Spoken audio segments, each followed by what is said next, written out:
let's move on to our last subject. I pray that it's the last. I wanted us to discuss the MPP though, but if we have the time, we will. If we don't have, we'll have to leave it for another platform. The Finder, you're familiar with the Finder newspaper? The newspaper, yes. Yes. They investigated a story, and apparently they are claiming that the Ministry of Education flouted the president's policy on made in Ghana goods or products, because the ministry is importing fabrics from China for government's free uniform program for deprived pupils in basic schools. And this is rendering a contractual agreement they have with Printex, the local wax print manufacturing company that's based on the Spintex Road, I believe, to supply the fabrics, so to speak. And equipment worth millions of dollars with the company purchased to retool its equipment in anticipation of the continuous production of the uniforms now lie idle. I'm reading a lot more of the statement from the Finder. It says the action of the Education Ministry contradicts promises made by government to revamp the local textile industry. What do you make of this in the midst of the findings by the Finder? Very well. Very. If you read the whole story, it's very damaging, so to speak. I haven't read the story in detail, but again, I think that this is a pointer to the good people of this country, what government we have. This is a government that promises, that even signs a contract. Because I heard the word that there was a contractual agreement. Yes, there is. So I assume that there was a contract between... By the agreement, they're supposed to supply 5.5 million yards of fabric. Okay. Yeah. And now that has been sent to China. So all those consignments are now coming from China. The first batch, it said that it indicates that out of this, the first batch was produced and delivered to government. 3.1 million. I think that this is something that happened in the past. I am looking at the dates and it's talking about 2009, 2012. I am not sure that in the, I would say without equivocation that in the last 2 years, government has not produced any uniforms. So probably this is something that happened in the election year 2012, so that the good people of this country would believe that their government was doing something. Maybe, I don't know, maybe in the coming year, which is an election year, after the government forgets the people for 4 years, they will go back and say that we are still providing uniform. You know, the president one time said that Ghanaians have short memories. They will forget that the last supply was in 2012, and it is only, they are only doing, I don't know whether they are capable of doing it, but maybe in 2016, they will do it again. But you see, there are two sides to this matter. I can completely also accept if you live in an environment where half of the time you are operating an industry, half of the time electricity is not on. If you have a contract to supply 5.5 million yards of material for school uniforms, you probably might not be able to do it. I tell you, industry in this country is a huge challenge. I have had the singular privilege of oversighting the pharmaceutical industry once. It is a huge challenge. You know, sometimes it doesn't make sense to try and manufacture anything here. Indeed, it is softer to import. It makes a lot more business sense, you say. It makes a lot more business sense. Businesses just because of the prevailing conditions. Just because of the prevailing, just because of the, for instance, currency. Because of sometimes some unnecessary tariffs that is placed. Okay, the cost of just human resource and all of those things. Secondly, we have problems, challenge with electricity, and when it comes, it is so expensive. You are just reading here that our tariffs are as expensive, are as high as the United States of America. The Americans go to do virtually everything in China now. It is because of the cost of human resource and cost of probably power.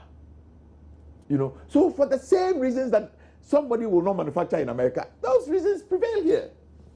So the industry has challenges. Again, the onus is on government to ensure. After all, what does government say? My own political inclination, the underpinnings of my political philosophy is that it is not the business of government to do business. The business of government is to create a certain enabling environment.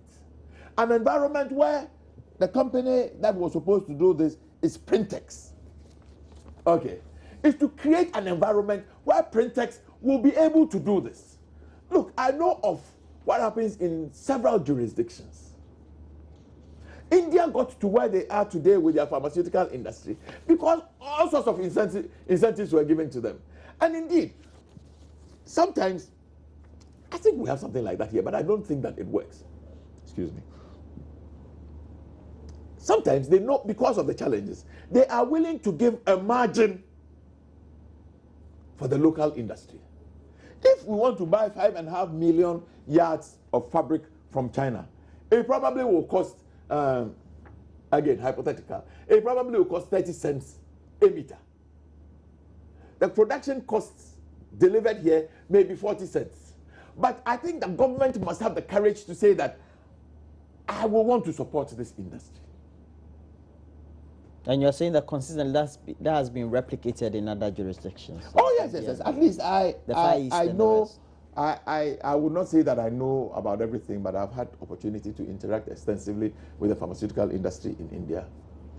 The incentives that they have, okay, they are able to produce at cost and sell because there is a certain incentive that constitutes a good, reasonable profit for them. But because government has done that over the period, they have perfected the art. Today, they are worldwide. They are the largest supplier of pharmaceuticals, not by way of value, but by way of volume. If you are incentivized to do this, you perfect the art, you perfect the technology. I want to believe that if Printex was given the opportunity, okay, they might find a way. They would. It is not mine. They would be finding ways to bring down the cost of production. Ultimately, they may be able to produce same as something that is bought from China. In any case, I mean, I'm sure that all of us read the news. China is beginning to be not so attractive today. I think the focus is moving to places like Myanmar and Vietnam. Okay. So why don't we stick with our people? I don't know why they say that government ditches Printex, imports fabric from. I don't know. I really and truly don't know. But I didn't want to say that. Let us assume the Printex didn't fulfill their part of the contract. It is only because conditions were not too good for them. Well, the need to support local industries is ongoing, even though the last quarter report, the third quarter report of the AGI indicates that business confidence in the country is improving. There are still main concerns like the inconsistent provision of energy and fluctuating currency that we are having currently as a country, and how that also is impacting doing business in our country. And that really is the truth. Okay. But I think recently there was a World Bank report, and we are dropping in terms that of ranking, continent-wide and yeah, we are dropping. Yes, yeah, yes. This one is just local. The survey, the barometer. Very well. But if we place it, yes. You see, our competition is not amongst ourselves. Yes. If any investor wants to do business, they will do an options appraisal, and they would have to make a choice of as to whether they will bring the business here, or if the cost of doing business is better in a country. Businesses are not faith-based organizations. They're not for the Christmases. Businesses are not for the Christmas. Businesses are not Salvation Army. They're not charities. No, people do business to earn a return on that investment. Okay. So we have 3 minutes more. We could have ended, but let me just smuggle this in. Something I haven't apprised you of. The MPP, you held it if you want to discuss it. Otherwise, we can end. Oh, well, Which one? The You held National Executive. yes, and I believe a steering committee meeting as well. It was I believe that it was a National Executive and a committee National for which you had a Council flag bearer attending. Yes. In the absence of some notable members of the leadership. Yes. Suspended Paul Afoko, who was the chairman, or is the chairman, so to speak, but suspended. And you affirm that you have appointed, or you have asked the first vice chairperson to act. Isn't it? That is the news I have read myself. I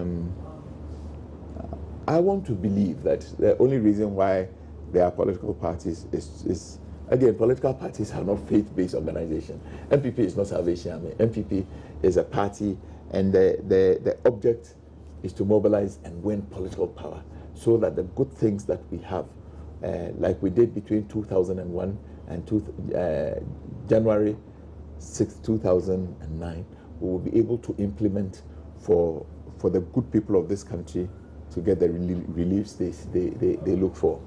I want to believe that in arriving at this decision, the elders of the party considered that is the best way to go. I want to believe so. But if I have a minute, let me also say that this one you must allow me because I am a panelist.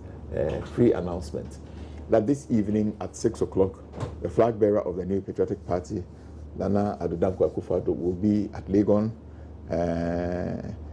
You mean the University of Ghana? University of Ghana, in Mensa Saba Hall, specifically the dining hall. It is the 15th anniversary of TESCON, which is the tertiary education wing of the party. And he will use the opportunity to make an announcement of what he will do when, after the 7th of January 2017, he is President of the Republic and Commander-in-Chief of the Ghana Armed Forces. I will want to use this opportunity because I'm the host. I want to use this opportunity to invite all and sundry. It doesn't matter what political affiliation you have. Look, people finish university 4 years, they can't find work. Somebody must give hope. No, that's all right. It's And okay. You are done with the opportunity to announce. We will give hope to the good people of this country.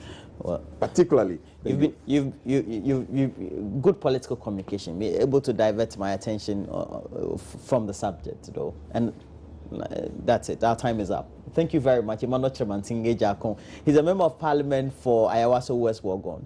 Very astute politician, very cunning, if you ask me. Thanks for joining me this morning. I am happy to be here. We're taking a break.